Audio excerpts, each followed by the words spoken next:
तो उस दिन पुजारी जी से गलती ये हो गई कि सामने मिठाई रखवे की जगह, खीर रखवे की जगह उनने कड़ी रख दी।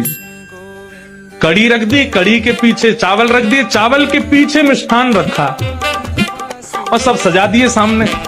और सजा करके रसोई घर की किवाड़ लगा के 45 मिनट का भोग लगता है। 45 मिनट के लिए पुजारी जी चले गए। 45 मिनट बाद जैसे ही पुजारी जी भीतर आए तो क्या देखा, सिंहासन पर ठाकुर जी है ही नहीं। ठाकुर जी है ही नहीं वहां पर।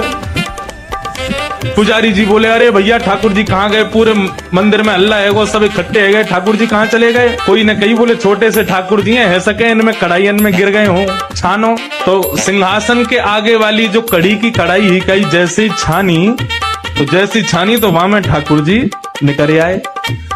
अब तो महाराज पुजारी जी बड़े जोर से हंसे, बोले अरे लाल जी को कड़ी इतनी भाग गई, इतनी बढ़िया लगी कड़ी की वहां में कूद ही गए। अब तो भैया रोज कड़ी बनेगी ठाकुर जी के काज। अब तो कोई भी उत्सव हो, कछु भी हो, रोज कड़ी बन रही है, रोज ठाकुर जी के आगे कड़ी रखी जावे। 10 दिन तक रोज कड़ी रखी तो 10वें दिन रात में सपने में पुजारी जी के सपने में ठाकुर जी आ गए और रोन लगे जोर जोर से। पुजारी जी बोले, ठाकुर जी रो काई क्यों रहे हो? बोले मैं यहाँ मारे रो रहा हूँ, तुम रोज कड़ी को भोग लगा रहे हो। बोले मैं तो यहाँ मारे लगा रहा हूँ, बाद में आप कड़ी में कूद गए, इतनी बढ़िया लगी कि वहां में डूब ही गए, तो हमको लगी कड़ी ज्यादा पसंद आ गई है तो रोज कड़ी को भोग लग रहा है। ठाकुर जी बोले, अरे मैं कड़ी खावे को ना कूदो तो फिर काय को कूदे? बोले तुमने खीर दूर रख दी, मैं तो खीर खावे जा रहा हूँ, बीच में कड़ी पड़ गई, सुबह में गिर गो।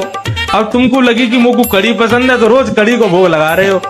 भैया मैं तो खीर खावे जा रहा हूँ। फिर पुजारी जी ने क्षमा मांगी, अरे हमसे अपराध है गयो। तब से फिर ठाकुर जी को मिठाई आगे रखी जाए, वाके पीछे नमकीन सामग्री रखी जाए। अगला पार्ट देखने के लिए यहाँ क्लिक करो और सब्सक्राइब करो। बोलो राधे राधे।